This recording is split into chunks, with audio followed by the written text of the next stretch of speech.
Break के बाद आपका एक बार फिर से स्वागत है। बिलासपुर से खबर आ रही है, चिल्ला दरबार के बाबा पर एफआईआर दर्ज की गई है। अटल आवास में अवैध रूप से चिल्ला दरबार बना हुआ और बीते दिन ही अटल आवास में ये तस्वीरें मिली थी, महिलाओं और लोगों के फोटो भी मिले। झाड़ फूंक कर यहां पर अंधविश्वास फैलाया जा रहा था। पुलिस ने टोनी अधिनियम के तहत केस दर्ज किया है। झाड़ फूंक कर अंधविश्वास फैलाने का आरोप लगाया गया है। तोरवा पुलिस ने मामले की जांच शुरू कर दी है।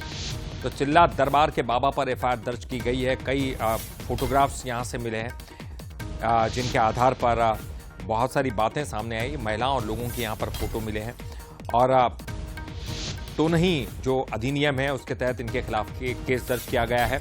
झाड़ फूंक कर अंधविश्वास ये फैला रहे हैं, ऐसा आरोप जो है इन पर लगाया गया है। तो तोरवा पुलिस ने अब मामले की जांच शुरू कर दी है।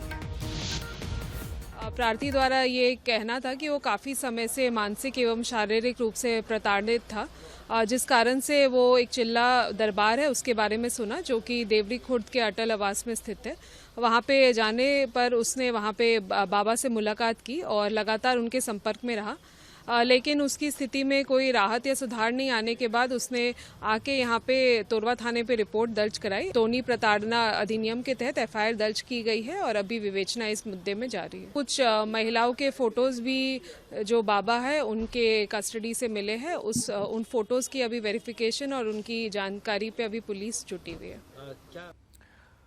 और चलिए, इस पर ज्यादा जानकारी के लिए हम सीधे रुख करेंगे। हमारे साथ हमारे सहयोगी अमन पांडे जुड़ गए। अमन, कब से जानकारी मिल रही थी चिल्ला दरबार के बारे में, और ये जो अंधविश्वास फैलाने का जो ये आरोप है इनके खिलाफ, ये कब से लगाया जा रहा? कोई विशेष इनके खिलाफ कोई मामला सामने आया था?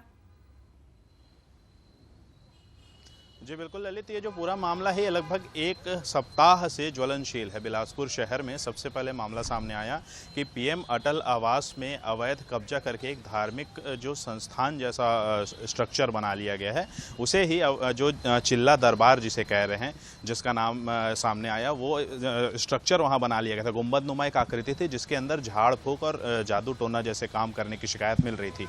इसके बाद वहाँ पर जब पड़ताल की गई तो पता चला कि अवैध कब्जा करके जो आरोपी है वो वहां रह रहा है और पूरा ये जो झाड़ फूंक का काम वो वहां करता है। उसके कुछ ही दिनों के बाद वहां से एक बड़ा मामला सामने आया जो था लव जिहाद जैसे मामले में 13 साल की एक किशोरी को वहीं काम करने वाला एक युवक अपने साथ भगा कर ले गया था।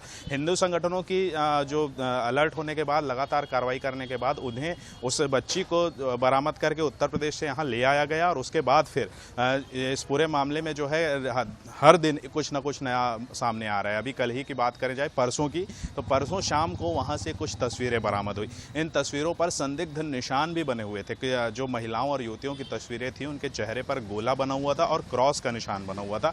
साथ ही कुछ लिखा भी हुआ था, जिसके बाद पुलिस में इस मामले की जो है मौखिक शिकायत की गई थी। पुलिस ने जाकर इसका निरीक्षण भी किया था और उसके बाद आज एक लिखित शिकायत आई है, जिसमें जो प्रार्थी है उसने बताया है कि उसे भी कुछ तकलीफें थी शारीरिक और मानसिक, जिसके लिए जादू टोना के सहारे उसे ठीक करने का दावा उस चिल्ला दरबार के जो संचालक थे उनके द्वारा किया गया था और इसी झांसे में वो वहां पहुंच गए थे, लेकिन उन्हें कोई लाभ नहीं हुआ था। जिसके बाद उन्होंने इस मामले की शिकायत लिखित तौर पर तोरवा थाने में दर्ज की और तोरवा पुलिस ने इस पूरे मामले में अंधविश्वास को बढ़ावा देने वाली टोनी प्रथा जो है उसके खिलाफ जो अधिनियम बना हुआ, उस अधिनियम के तहत मामला दर्ज कर लिया और जांच शुरू कर दी है। चलिए, बहुत बहुत शुक्रिया अमन ने इस पूरी जानकारी के लिए। आपका बहुत बहुत शुक्रिया।